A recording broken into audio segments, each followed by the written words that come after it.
Nous sommes de retour dans votre édition du live de TV Finance. Merci beaucoup. Si vous nous rejoignez à l'instant, il est désormais le temps d'ouvrir notre rubrique Chronodax avec Eric Seban. Bonjour Eric. Bonjour. Bonjour, merci beaucoup d'être avec nous ce matin. Je rappelle que vous êtes trader et coach. Eric, le DAX a lâché près de 3%, plus de 3% en 5 séances. Il semble s'être installé sous les 14 000 points. Est-ce que cette installation, cette évolution sous les 14 000 points va être durable? Et que nous disent les indicateurs techniques sur une éventuelle poursuite de la baisse? Alors, est-ce que ça va être durable? Je pense pas tarder à le savoir, on le saura sans doute à la fin de cette semaine. Ce qu'on constate sur le graphique, c'est surtout une nouvelle dégradation depuis lundi. Si on reprend depuis une semaine ce qui s'est passé mercredi dernier, je vous disais, on s'installe plutôt dans une phase de neutralisation de la tendance baissière. Ça, c'était l'observation à mercredi dernier, alors que le marché bougeait pas tellement. C'est normal, on attendait la Fed. Très peu d'initiatives donc pendant toute la journée.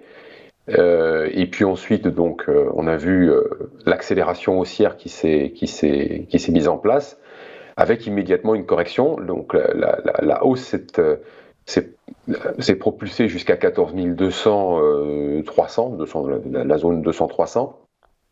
Et puis ensuite, on a une grosse dégringolade vendredi jusqu'à lundi.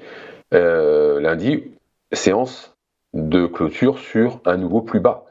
Et c'est ça qui est le plus notable pour le moment, c'est que de cette zone de neutralisation dans laquelle le DAX tendait à s'installer, on en est sorti par le bas.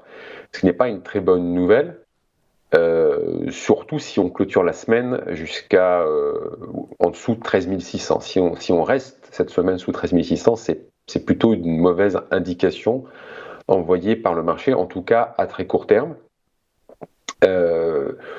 Alors hier, on a eu un rebond très important, un rebond technique très important sur une zone support qui est importante, pas forcément très visible sur le graphique. C'est une zone qui date de 2018. C'était une zone de forte résistance qui est devenue support puisqu'elle a fait son rôle en propulsant le DAX sur les plus hauts historiques, c'était en 2021. Et là, on s'est arrêté exactement dans le bas de cette zone lundi soir, et c'est bien sûr sur cette zone 13 390, 13 450 que le DAX a fortement rebondi hier, rebond technique de 400 points au plus haut de la séance, parce qu'en fin d'après-midi, ça s'est dégonflé fortement.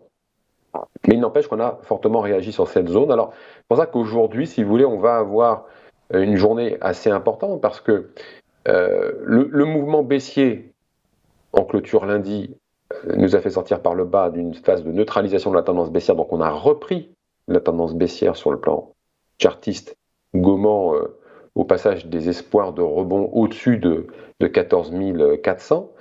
Alors c'est pas terminé, mais il va falloir que on prenne un petit peu de hauteur aujourd'hui parce que hier, le rebond technique, je vous dis 400 points au plus haut de la séance, mais on s'est dégonflé pour finir où? Sous les premières résistances. Donc si on ne repasse pas rapidement au-dessus de ces premières résistances, le message n'est pas très bon.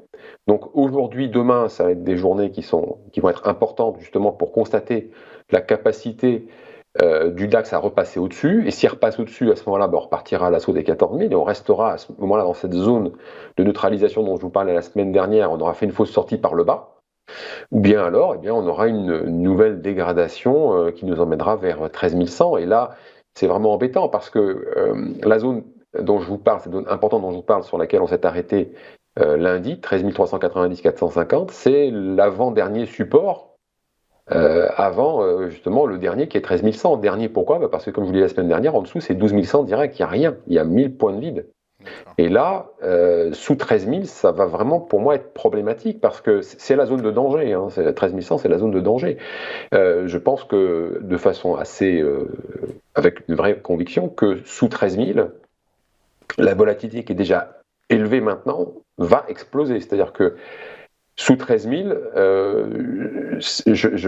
j'entrevois, si vous voulez, sans avoir des chiffres exacts, mais bon, avec toutes les données dont je dispose, que les couvertures seront jusqu'à ce niveau-là et qu'après ça va être la course pour justement se couvrir parce qu'on est passé sous un niveau qu'on n'entendait pas franchir, un niveau support qu'on n'entendait pas franchir.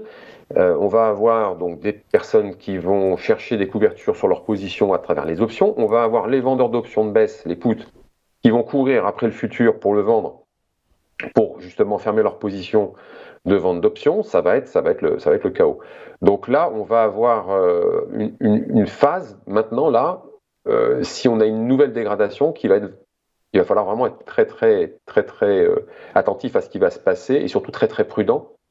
Parce qu'en effet, on risque de s'installer dans une zone, c'est la zone de danger. Franchement, en dessous, c'est pas bon du tout. Zone de danger. Bon, alors peut-être que, j'en prie.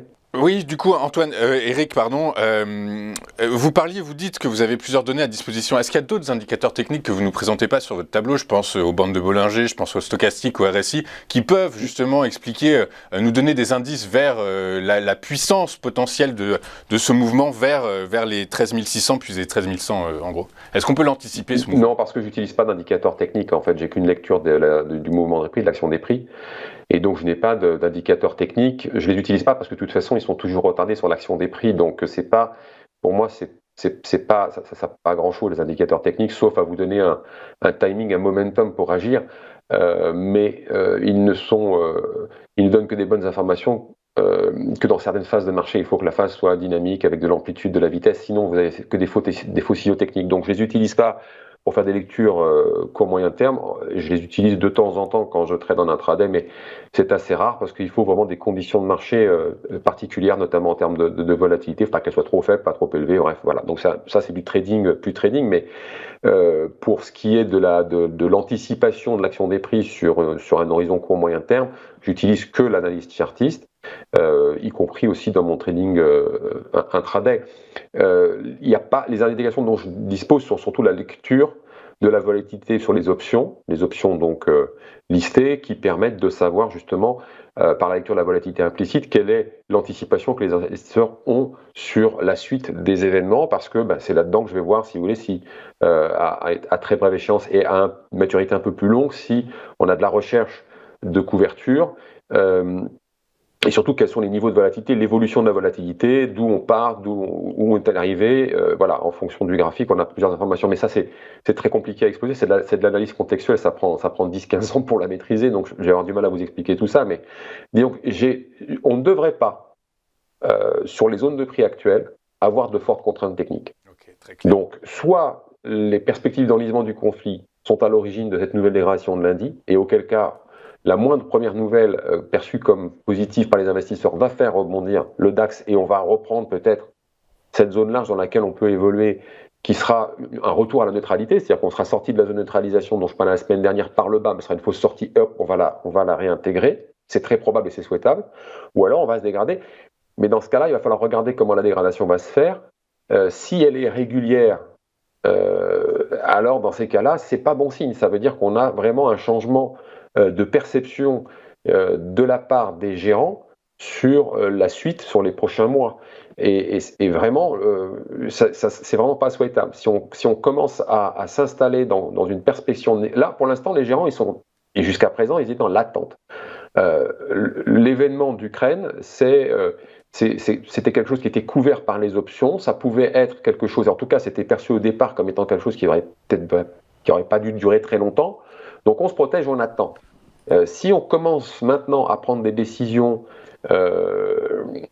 si les gérants commencent à prendre des décisions, là c'est plus très bon, c'est qu'ils sont plus dans l'attente, ils sont dans l'action par rapport à une stratégie, et les stratégies elles sont par rapport à des analyses. Donc si leur analyse a changé, à savoir qu'ils perçoivent une dégradation à plus long terme, ils vont commencer évidemment à agir, et en effet on va plus être dans quelque chose de court auquel on apporte une réponse à base d'outils comme les options, on va plutôt prendre des décisions stratégiques sur les portefeuilles. Et c'est là que ça va être différent au niveau de la baisse. C'est-à-dire qu'on va plus être dans la spéculation qui se prend les pieds dans le tapis où ça monte, ça descend très rapidement.